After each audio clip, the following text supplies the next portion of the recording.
Hey, welcome back. As you can see behind me, we still have our Christmas decorations up. You know, we love Christmas and we love the holidays, and so, figured this be a kind of a fun, festive background. So, anyways, about a year and a half ago, I had made a video of the Tudor Black Bay 58 Blue. It was an unboxing and a first impressions. I think I'd literally worn it for about a day when I made that video, and so it was just like the raw kind of reaction.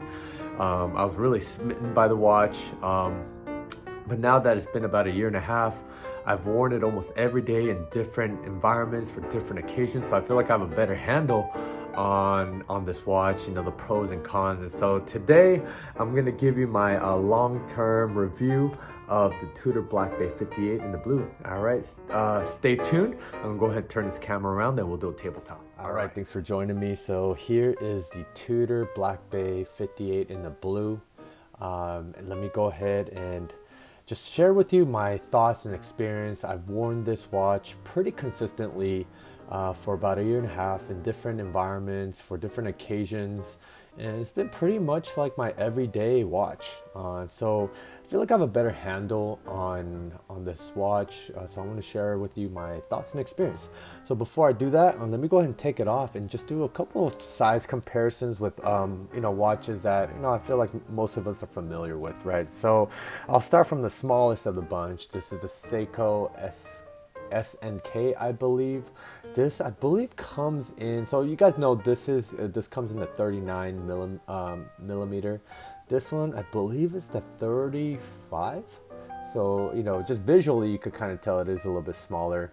So if you own this watch, you kind of get a good comparison on how this stacks up. Moving on, the next watch, the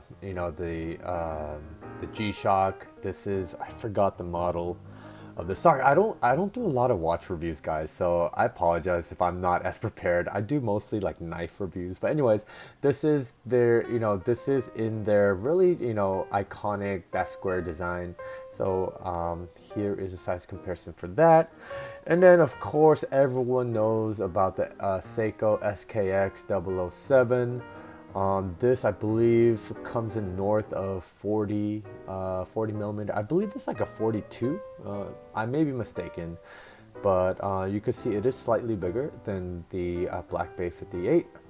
And then the last comparison I want to do is the Omega Speedmaster Professional. This also comes in north of 40. I want to say also maybe 43 or 42 millimeters. So here is a good comparison. You can see it is a little bit bigger than the Black Bay 58. All right. So with that being said, I'll share with you like some of my pros and cons. So I'll start with the pros. First of all, this is a beautiful watch. It just visually is very striking.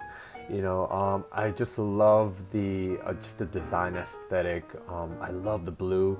It may be a little bit hard to see in this lighting, but this is like a matte blue. It's not like a vibrant blue. Like, let me pull it out. Like, this is like a vibrant blue, right? You can see even compared to this blue is darker. It's like a navy blue, I would say. But if you've ever seen this watch in person, you'll know what I mean when I say that this is a beautiful blue. I think they selected the perfect like hue. The perfect blue that really just complements the overall design aesthetic of this watch. It does come from that tool watch, that diver watch lineage, so I feel like that color is actually perfect. It's not like a gaudy. It doesn't speak loudly. It's very subtle, but it is visually very appealing, and it does really contrast very well with the snowflake hands, and the minute and the seconds markers. And so I just love this blue. I love the case. The design of the case is very reminiscent, I believe, of the oyster case and the bracelet. Just beautiful. everything, not everything, but the majority of the watch is has a brushed finish. So and which is in line with that whole tool watch aesthetic. You do see the sides of the case, it is polished. So as you can see, it's like a mirror polish. So if there's any dings or anything like that, it'll most likely going to show up on the sides of the case. But in terms of like the front facing view, like it's just everything is brushed. The side, the top lugs are all brushed. The bracelet, is brushed. Even the back of the case, it's like a matte brushed finish as well. So I just think like really the first thing that really drew me to this watch is just the design aesthetic. It just looks very good. A beautiful watch. And especially, you want to have a watch that really appeals to your aesthetic senses, because you're going to be looking at it, multiple times a day, to check on the time. So, what better way to have a watch that really not only tells time, but just looks really good doing it, right? Yeah, so just really the design aesthetic is what drew me into this watch, first of all. The second thing is the size. I do have like, I would say on the smaller, medium to small. I don't have the exact like measurement of my wrist, but I would say I do have more slender wrist. So let me do this. I think this will make it a little bit easier to understand. So, as you guys know, here's the Omega Speedmaster Professional in, I believe it's like 42 millimeters. You could see here, even with this watch, I mean, you could, even on my small to medium sized wrist, it does have a large presence on my wrist, right? And so what I love about the Tudor, the Black Bay 58, is that yes, it is a very prominent watch, but it doesn't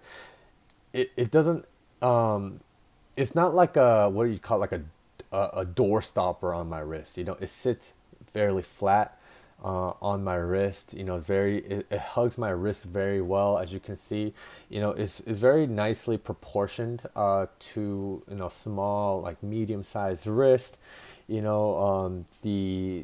ends of the lugs don't like extend past my wrist. So I would say like this is a perfect size for me, this 39 millimeter case size. The next thing I want to go over is what is honestly like the biggest kind of the pros is just the wearability and the comfort and just the versatility of this watch. So the wearability, like I mentioned, is a very comfortable watch.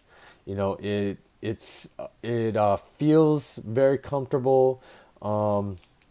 If you see here, and before I made this video, I did kind of review my first impression video, and a lot of them still remains true. So for one thing I said is that the design of this bracelet, it's designed in such a way that it like just really sits and wraps around your wrist. So it's very comfortable. As you can see here, it just drapes down. So then it really drapes around the wrist, and it just feels very, very comfortable. And I love how the bracelet kind of tapers down, and so there's no obstruction. If I'm moving my wrist around, and it's just, I don't feel that the clasp biting into my wrist in any way. So it's a very wearable watch. The next thing, like I said, comfort. It's just very comfortable watch. I don't really, if I don't need it, I don't feel like it's just like it's there. But if I, need to tell time, it's boom. It's just, so it's very comfortable watch, and it's also a very versatile watch in that, I've worn this in office settings. I've worn this watch in the outdoors. I've taken it camping. I've taken it up in the mountains, in the forest. I've swam with it. Everyday type things. I'm not an extreme guy, so I'm not gonna, I'm not like skydiving, or I'm not in the wilderness for like 20 months. So I haven't pushed this watch to the extreme, but just as a guy that wears a watch every day, that's in the office, that's outside hiking, biking, camping, that's hanging out with family, it's a very, very versatile watch.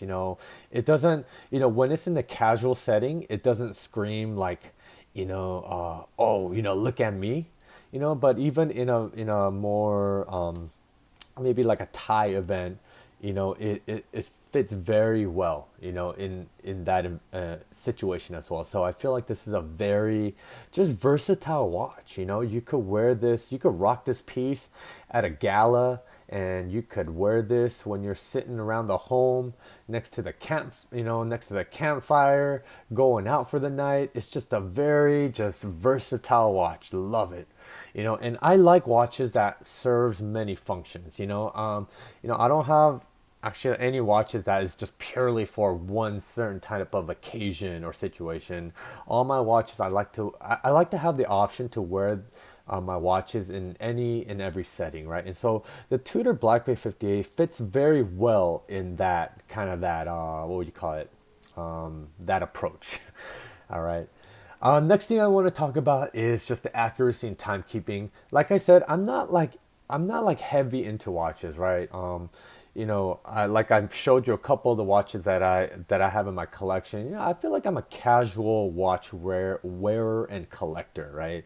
I don't have like, I don't know, high, like I don't have Rolexes. I don't have like Pateks or whatever, all those really nice high end stuff. Though this is, I would say, probably mid to high end, right? But so what I'm trying to get at is that I, as an everyday watch wearer, this keeps wonderful time. I'm not keeping track of 5 plus or 5 minus, whatever, whatnot. Though this is officially, certified. It says chronometer officially certified, so it does keep a very accurate time. It's not going to keep as accurate of a time as, say, like, what you call it, an atomic, you know, like an atomic G-Shock, right? But it does keep, honestly, there's nothing in my life that requires me to keep time to like 1 or 2 seconds. You know what I'm saying? Like, I'm gonna be keeping time for normal everyday things. Like, oh, I have a meeting at 9 o'clock. This thing is gonna tell me if I'm early or on time or late. You know what I'm saying? Like, I'm not like in an industry where, like, if I don't keep time 5 seconds within or something, that something's gonna blow up or anything like that. I'm just an average guy. So this to me keeps accurate time. Timekeeping is also pleasure.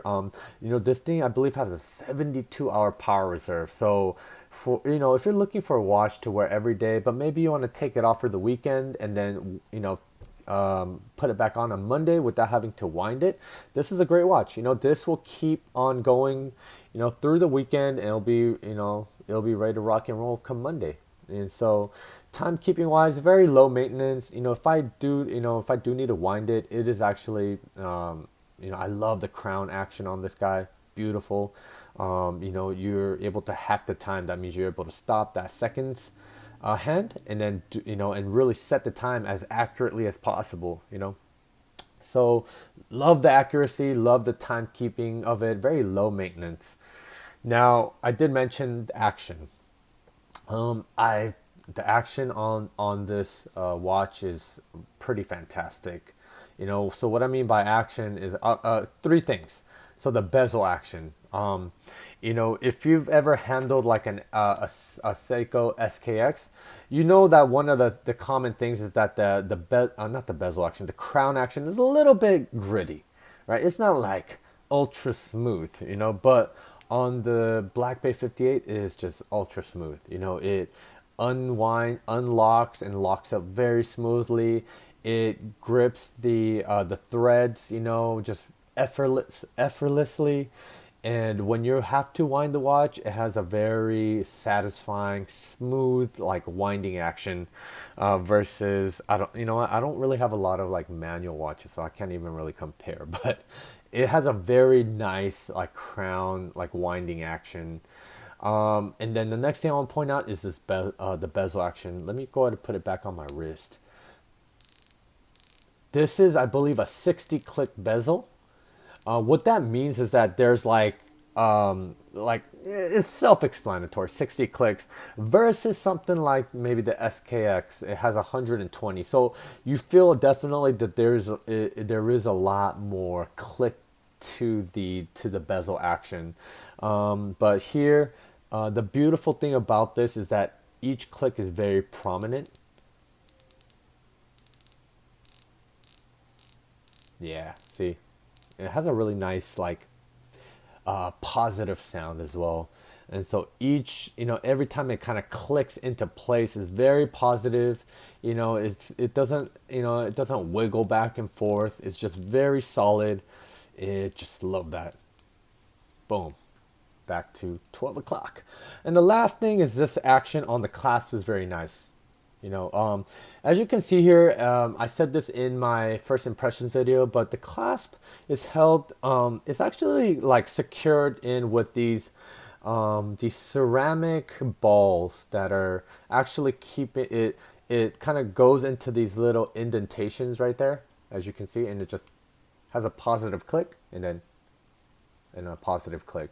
It's very smooth, very just, non-obtrusive. It's very nice. So love it. And the last thing I want to say is that, well, I do want to point out a couple things. That as I said before, most of this watch, it is brushed, but the sides of the case is very high polished. So if you do get any scratches or dings on the sides of the case, you're definitely going to tell. Not only that, I believe so. Let me close this. So as you can see, you might see some of those dings and scratches, and maybe, I don't know, maybe you might be able to see, maybe not. But I have dinged and because I wear this watch practically every day. It's it's unavoidable. You know what I'm saying? And I'm gonna start smacking this watch around a little bit, so you might be able to see it. It's most obvious right here on the clasp. As you can see all those kind of scratches. It just scratches up, but it is in line with like that tool watch, a heritage, that this watch is from. Now, before I go into the cons, I do want to talk a little bit about like what I want to say. It could either be a pro or a con for me. The first thing is that it doesn't have a date function, and I love date functions. For example, like, on this SNK, you got that little, you got the day and the date right there, as you can see. Of course, you got that on the G-Shock, and then of course, you got it on the SKX, right? And to me, it's a very useful kind of a function or complication to have, just because it's just one less thing I need to refer to, right? And I'm always referring to the date and the day, right? Especially when I'm working on reports, or my wife tends to ask me what day it is or what date it is, right? And so not having it on this watch, not a big deal, but then, I do find myself having to pull out my iPhone or look at the computer or whatnot, right? So, you know what? First world problems, man, so it's not a complaint at all, but it's just one more thing that, if this did have a date function, would have been one less thing to think about. Here's why I say it's a pro or con, because I totally understand that if they were to put a date function on here, it would kind of mess with this beautiful symmetry, right? So this watch is a very beautiful watch, partly because it is a very symmetrical watch. Like everything is lined up, everything is equal, everything is just like aligned, right? And so I feel like having a date function, it might mess up that kind of that symmetrical kind of that design aesthetic, right? And so that's why I say it could be a pro or con, but yeah. Next thing is that it's not as, I did say this is a very versatile watch, but in terms of like the strap options, not strap options, but like, let me like take a step back. Like the Seiko SKX is a strap monster. What I mean by that is that it looks good in almost every strap that's out there. Right now I have this in this kind of this Jubilee bracelet. It looks beautiful. I've had this on a leather. I've had this on NATO. I've had this on like canvas, and it looks good in every single strap I've had it on, right? So you have like, I mean, plenty of options to really just change up the look of the watch. Now, with the Tudor Black Bay 58 in the blue. It is very versatile in terms of it looks good in a lot of straps, but there's some strap colors that doesn't pair that well with the blue. So I think this blue is beautiful. I think it looks good like when you maybe have a really nice contrast, like if you put it with a brown, the blue really pops, but then I tried putting it on like a lighter blue NATO strap, and I don't know why it made this blue kind of look a little bit washed out. So maybe it's just a preference thing, beauty is in the eye of the beholder. So in that case, but to me, yeah, I found that there's just some straps that don't work that well with at least the color, the blue color of this watch. That's it. Now moving on to the cons. I don't have a lot of cons. Actually, I would even say these are cons. I had to kind of search and to I have to think about it really hard because this honestly is to me is like one of the most perfect everyday watches out there.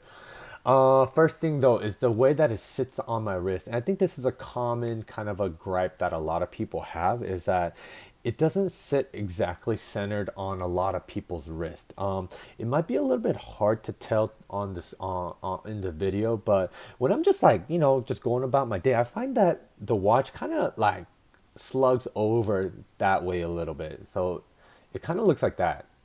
Like to me, this is like sits perfectly centered and flush, but a lot of times I find my watch kind of just like favoring that my outer forearm area, and it's just, and people say that because there's like very limited, there's only like maybe one like half link or so, and so there's not a lot of variability or the ability to adjust the bracelet so that it fits your wrist exactly like dead centered. And so there are options out there, for sure. I think Uncle Seiko has like a half link that is what is it, compatible with the Black Bay 58 bracelet, and I've heard a lot of people say that kind of solved this weird wrist sitting issue.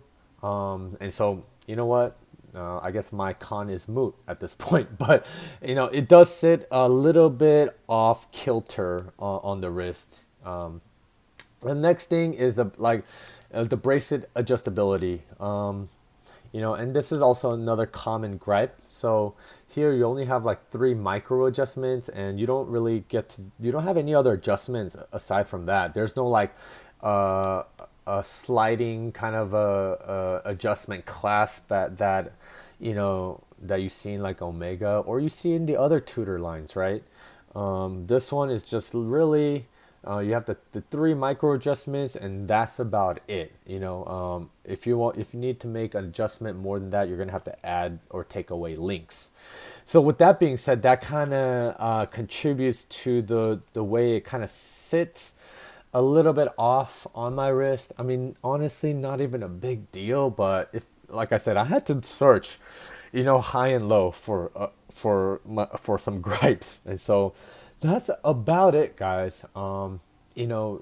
Overall, I'm so glad that I got this watch in, and I use my hard-earned money to get this watch, and it's just a beautiful watch. It keeps time really well. It's a very versatile watch. You could rock this in any occasion, in any environment. This has 200-meter water resistance, so you can go swimming with it. You could do all sorts of, if you're an outdoor kind of guy and you want like a solid stainless steel watch, reminiscent of like Rolex or like that tool watch aesthetic, you definitely cannot go wrong with a Tudor Black Bay 58, especially in the blue. You have other colors, if you don't like the blue, you have like the black. What else do you have? Yeah, there's different colors out there. To me, I love the blue, and that's why I got it.